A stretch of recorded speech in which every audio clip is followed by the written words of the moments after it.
Hello everyone, it's Jack Cotton, luxury real estate expert, author, and agent. And here we are at part 2 of common negotiation tactics. And once again, just to remind you, these aren't ones that I'm suggesting that you necessarily use, but they're ones that maybe it's time to time used against you.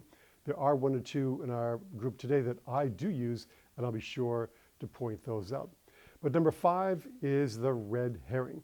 This is when somebody makes a really low offer, and then they'll stick something in the offer to distract you from the really low price. Like, I don't know, we want all the artwork included, which is worth more than the house. Or, you know, we want a 2-year closing, or we want a 2-week closing, or we want all the furniture included, or we want to make sure, we want to do, we had one where we want to do an intensive underground study to make sure there are no abandoned underground fuel tanks, either gasoline or fuel oil.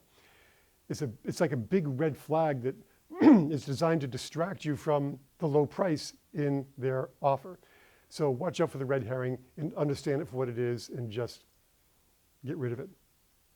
Number 6 is one I actually do use myself. It's called the trial balloon. In fact, politicians use the trial balloon all the time. In fact, they don't call it a trial balloon, they call it a leak.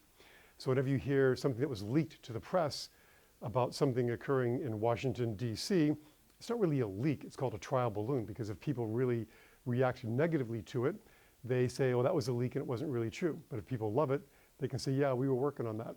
So the way we do it in real estate is, for example, a seller might say to me, you know, if I could get these people to 750,000, even though I'm asking 900, I would probably do the deal. So I might go to the other side and say, you know, if I could get my seller to 750, would that be something that would interest you? I don't tell them the seller's already agreed to it. I do a trial balloon, because if they say, no way, I'm going that high, then I haven't tipped my seller's hand and weakened their position for future transactions should one come up with this one doesn't work. So the trial balloon is certainly ethical and is one that I use pretty commonly.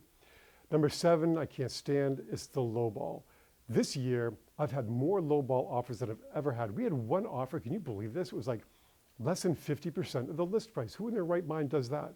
But people do, because it reframes, well, the idea is it totally reframes the person's thinking, where I'm thinking about $1 million, now I'm thinking about $500,000, and you know, 700 would sound better. Whereas if they had just offered 700, maybe it wouldn't go together. They just want to reframe and reset the whole stage. So my advice to you on lowballing is to be appreciative of the offer.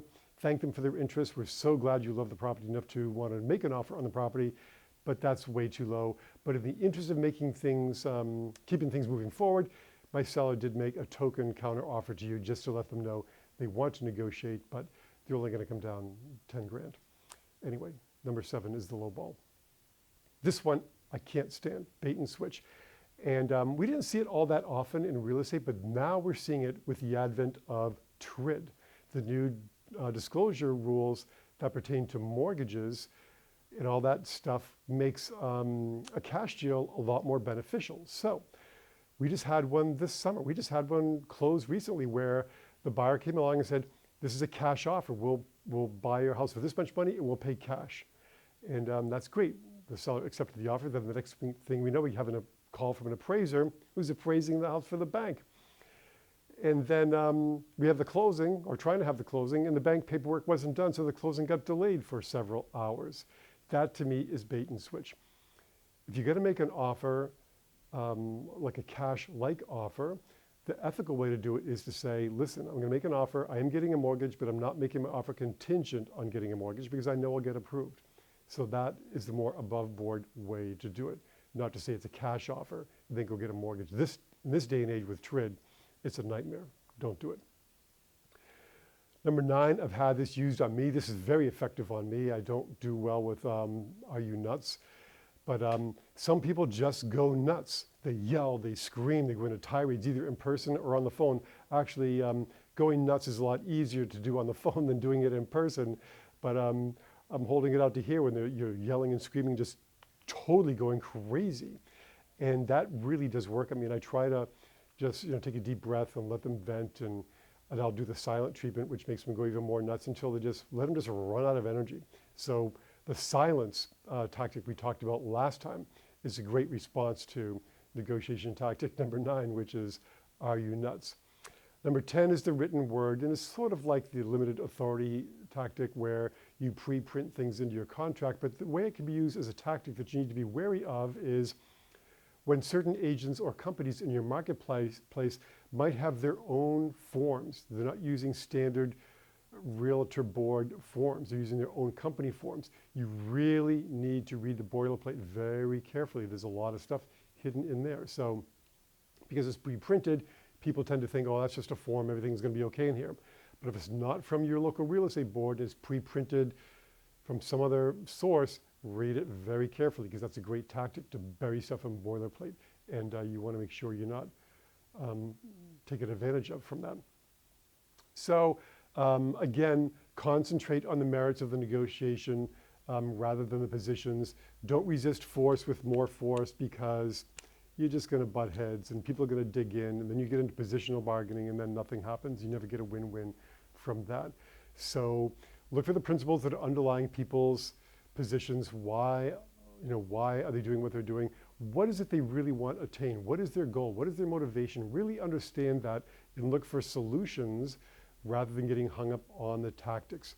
So recognize the tactic when it's used against you and question the tactic, not their personal integrity. For example, is that the silent treatment you're using on me? Rather than, hey, sleazeball, don't use a silent treatment on me. Just talk about the tactic, not the person. As a last resort, what's your backup plan? BATNA, B-A-T-N-A, stands for Best Alternative to a Negotiated Agreement. Read the book Getting to Yes, you can learn all about BATNA. But as a last resort, be willing to walk away is all that means. Be willing to walk away, and you'll be amazed at how many transactions will come together. So recognize them, don't use the dirty ones, and don't be intimidated. And don't forget also to come to Luxury Real Estate Unplugged. Go to that website right now and check it out. It's really a great value in group coaching for luxury real estate. We meet the first Tuesday of every month. Until next time, make it a great week.